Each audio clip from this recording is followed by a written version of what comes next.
Благодарам, господине Груби. Би сакал да отворам една друга дилема, од тоа на вчера што го зборувавме, кој што е целосно проблематизирано од аспект на тоа дали ваков закон без консултации и согласност од опозиција може да се носи. Комисија за европски прашања не е матично работно тело за законот кој што разработува изборната проблематика. Значи, јас барам вие да завршите седмицата пред да ја отворите расправата, заради тоа што се уште не е отворена точката за расправа, и да се обратите до господина Талат Џафери, овој закон да оди на матично работно тело, Комисијата за политички систем. Комисијата за европски прашања може да е заинтересирано работно тело, заради тоа што спротивно од деловникот владата поставила европско знаменце, господин Талат Џафери не го вратил тоа, заради тоа што очигледно ова све ви усогласено, има друга цел, не почитувате процедури, но Комисија за европски прашања не е матично работно тело. Затоа, значи, ве молам внимателно да го слушнете предлогот. Ако постапувате одговорно како председател на Комисија за европски прашања, треба со допис да се обратите до господинот Талат Џафери, да му кажете дека изборниот законник не е дел од проблематиката кој што како матично работно тело Комисијата за европски прашања треба да го разгледува. Туку тоа е Комисијата за политички систем, прва работа. И втора работа, да упатите прашање до господинот Талат Џафери врз основа на кои принципи, врз основа на кои регулативи прифатил да биде поставено европско знаменце на овој закон. Ако господинот Талат Џафери постапува согласно деловникот, треба да го врати предлогот до владата, заради тоа што овој предлог е нецелосен и некомплетен. Нема регулатива по која што може овој закон, регулатива на Европската унија, по која што овој закон може да биде прифатен во собраниска процедура со европско знаменце.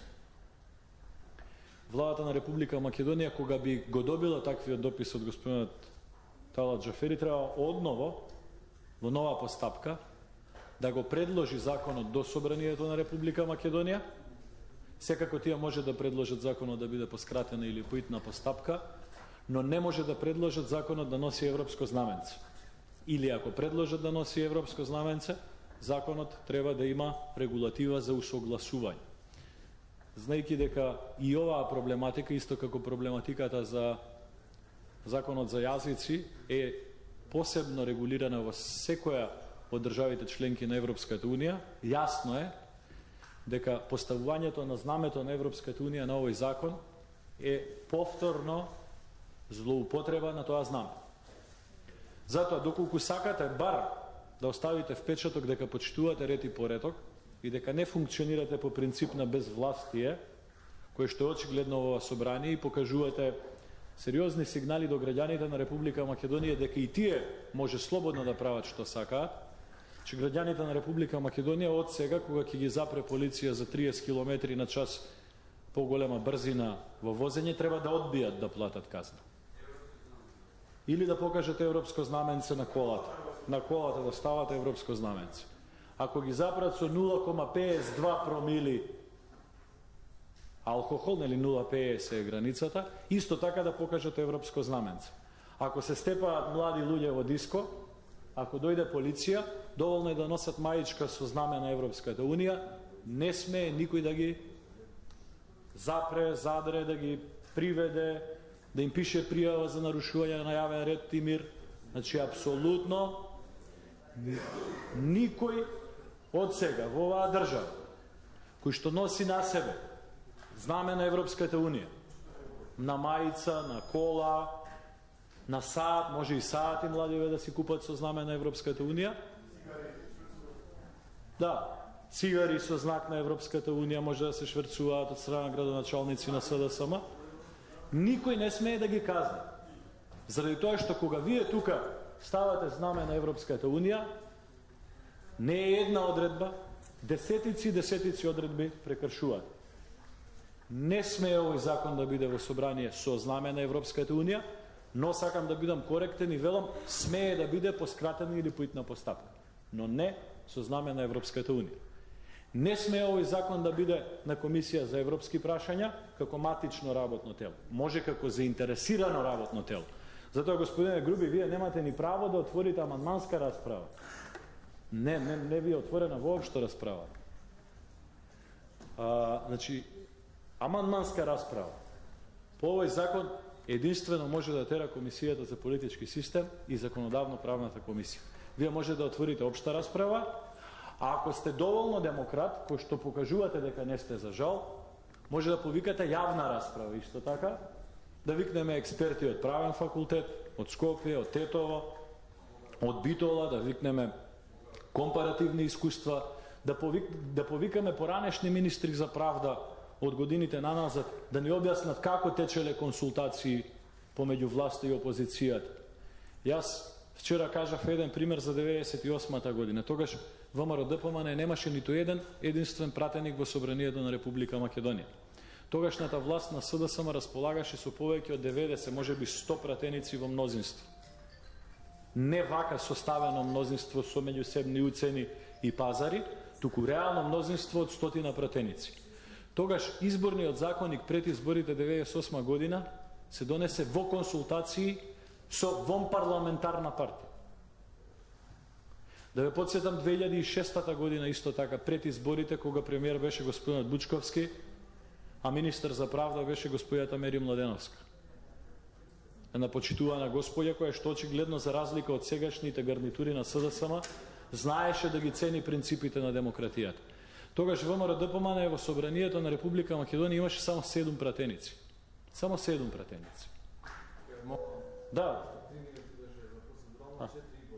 Да, 3 минути од редбата, ограничувањето од 3 минути важи за пленарна сала. Може да се јавите повторно. Ке се јавам.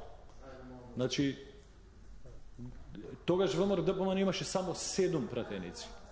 И тогаш консултациите беа обавени и изборниот законник за изборите 2006 година беше донесен со согласност на клучните политички партии во Собранието на Република Македонија. Значи, имате политички проблем, прв пат во историјата на Република Македонија носите закон без консултации и усогласено со опозиција, имате и процедурален проблем. Овој закон во ваква постапка не смее да оди. Нити амандманска расправа смее тука да се обавува. Треба да си ја викнете Комисијата за политички систем, господинот Кирацовски, и да си тера во една постапка на закон по скратена постапка, но без европско знаменце. Но доколку имате намера, господине Груби, да си терате насила како што терате, покрај оние предлози кои што ги дадов во текот на вчерашниот ден, а тоа е да се укине и Собранието и сите други комисии, во ова собрание да доаѓате на работа само вие и господинот Талат Джафери, можам да ви дадам и друг предлог, пошто ја бришете Комисија за избори и именување, бришете двотретинско мнозинство, за да си олесните работата, господине Груби, ве молам ставете помало мнозинство, не мора 61, ставете 42-45, заради тоа што ќе треба па 2 недели да ве чекаме да соберете кворум на пленарна седница. Значи, за да не ве чека, за да не ги успорите реформските... Да. Многу коректен сум. Јас за разлика од вас сум многу коректен. Вие не сте коректен заради тоа што упорно, грубо кршите процедура и прифаќате да терате постапки по закони кои што апсолутно немаат врска со Комисијата за европски прашања. Значи, за да не ги укочите евроинтегративните процеси, за да не ги укочите сите процеси кои што се потребни за Република Македонија, немојте да комплицирате со 61 пратени. Ставете 20 пратеници да гласаат за, едниот да е господинот Талат Джафери, другиот да е господинот Артан Груби, седнете вие 20, изберете ја Државната изборна комисија, нема потреба да доаѓаат колегите од Гостивар, од Тетово, од Гостивар, од Прилеп, од другите градови од Република Македонија, нема потреба да правиме трошоци, ве молам дај да ја затвориме расправата сега, отидете во кабинет кај господинот Талат Джафери, напишете си го списокот на Државната изборна комисија кој што ви одговара, гласајте вие двајца консензуално и со 2 гласа за изберете ја Државната изборна комисија. Господинот Талат Джафери нека се подпише 2 пати. И вие подпишете се 2 пати, господин Артан Груби, и со 4 подписи објавете го ова каде сакате. На огласна табла, во службен вестник, во некој локална радиостаница. Едноставно, играта која што играте е веќе толку непријатна, толку погазувачка по сите принципи на деловникот, на Уставот на Република Македонија, што се извинувам што морам со иронија да ви објаснам до која граница доаѓа. Дојде господин, само уште една реченица, дојде господинот Кирачовски, ќе му се обратам него, бидејќи како председател на комисијата не го спомнав досега, но ја спомнав неговата комисија. Значи би апелирав до господинот Груби и господинот Кирачовски, овој закон не е во надлежност како матично работно тело на Комисијата за европски прашања. Може Комисијата за европски прашања да го разгледува на 2 други начини. Првиот начин е како заинтересирано работно тело, вториот начин е да повика јавна расправа, па да викнеме експерти и искусни луѓе за изборната проблематика, но вашата комисија која што вие раководите, Комисијата за политички систем, е надлежна за ова законско решение. Затоа побарав од него да го со писмено обраќање до господинот Талат Джафери да го врати законот таму, а вие како председател на Комисијата за политички систем да ја превземете надлежност. Благодарам, еве има согласност од господинот Кирачовски дека доколку господинот Артан Груби го направи тоа, тој ќе ја превземе обврската на Комисија за политички систем да се спроведе постапката. Мислам дека господин Груби ова е добар принцип да најдеме начин да излеземе од ситуацијата. Благодарам.